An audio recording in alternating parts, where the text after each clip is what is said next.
Mister shape আগারবাদ জাদুঘরের অপোজিটে হচ্ছে ভাইয়ের দোকানটা। আমি এই চতুর্থবারের মতো আমি ভাইয়েরকে লেবু দিছি। এটা আমার যে ফ্রেশ লেবুটা এটা দিয়ে দিছি। আর ভাইয়ের স্যাটিসফাই আর কি। উনি এই লেবু দিয়ে বিভিন্ন ধরনের শরবত বা জুস বানিয়ে থাকেন। উনি আমাকে বলছে যাওয়ার জন্য ঈদের পর, আর আমি যেতে পারি নাই। আমার বাবা তো এই পৃথিবীর মায়া ছেড়ে চলে গেছে। উনি আসলে জুসগুলো বানিয়ে থাকে, বিভিন্ন ধরনের জুস। আর উনি আমাকে ওনার দোকানের ভিডিওগুলো দিছে, লেবু দিয়ে কিভাবে জুসগুলো বানিয়ে থাকে। মাশাল্লাহ ওনার দোকানটা খুব গুছানো, অনেক সুন্দর। আর আমি এই চতুর্থবারের মতো ওনাকে আমার গাছের ফ্রেশ লেবু দিছি। ভাই কিন্তু ফ্রেশ একটা পাকা পাকা লেবুগুলো চাইছিল, কিন্তু ওগুলা তো এখন দেওয়ার সময় না, তো অল্প কিছু গাছে থাকা ওগুলা দিতে পারছি।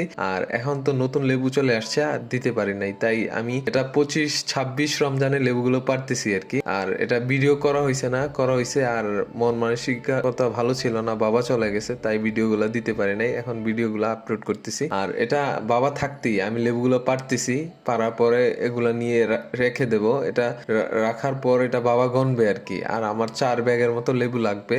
আর লেবুগুলো পেরে নিতেছি। আর হালকা মেঘলা মেঘলা আকাশ, বৃষ্টি হবে এমন মনে হইতেছে। আর আমি সকাল ভোরে উঠে আমার খামারের কাজগুলো গুছিয়ে লেবুগুলো পেরে নিতেছি। আর ভাই বলছে দেওয়ার জন্য, যাতে উনি ঈদের আগ পর্যন্ত বিক্রি করতে পারে। আর আমার পাহাড় থেকে লেবুগুলো দিতেছি, এটা আমার রাখা ছিল। আর অবশেষে আমি লেবুগুলো পারা শেষের পথে আর কি, লেবুগুলো পেরে ফেলছি। আর বাবা এখানে বসে আছে আর কি। আমি লেবুগুলো পেরে পেরে নিয়ে রাখতেছি, আর বাবা এখানে বসে আছে। বাবাকে দেখতেছে বাবা কিভাবে আমি লেবুগুলা রাখতেছি। বাবাকে আমি বলতেছি, বাবা লেবুগুলো কি হবে কিনা।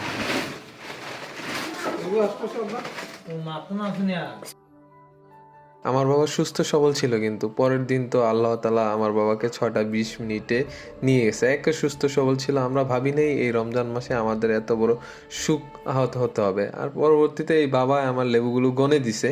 আমি কিন্তু অন্য কাজ করছি, খামার কাজগুলো করছি। বাবা বলছে এত দামের লেবু একটা যাতে কম না হয়, আমি লেবুগুলো গনে দিই। বাবা বসে বসে লেবুগুলো গনে দিছে। আর আমি পরে গনা পরে লেবুগুলো বস্তাতে ভরে নিতেছি।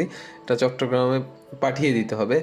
আর যদি আজকে পাঠিয়ে দেই, আগামীকালকে চলে যাবে। আর আমরা কিন্তু গাড়িতে যখন বিক্রি করি, একদিন আগে পেরে পরের দিন নিয়ে বিক্রি করি, তারপরের দিন আবার এটা যেই জায়গাতে পাঠাবে যায় 2 দিনের মতো সময় লাগে। কিন্তু এখন আর এটা সময় লাগবে না। আমি লেবুগুলো গনা পরে বস্তাতে ভরে কলাপাতে দিয়ে সুন্দর মতো গুছিয়ে নিয়ে রেডি করে নিতেছি, যাতে এটা চট্টগ্রাম সুন্দর মতো ভাইয়ে একার ফ্রেশ লেবুগুলো পায়। আর চট্টগ্রাম মিস্টার শেপের যে ওনার, উনি হচ্ছে মিরাজ ভাই। মিরাজ ভাই আমার ভিডিও একটা প্রথম লেবুর ভিডিওটা ভাইরাল হয়েছিল, ওইটা দেখে আমার সাথে কন্ট্যাক্ট করছে। এখন মাশাল্লাহ উনি আমার থেকে লেবু নিতেছে আর কি।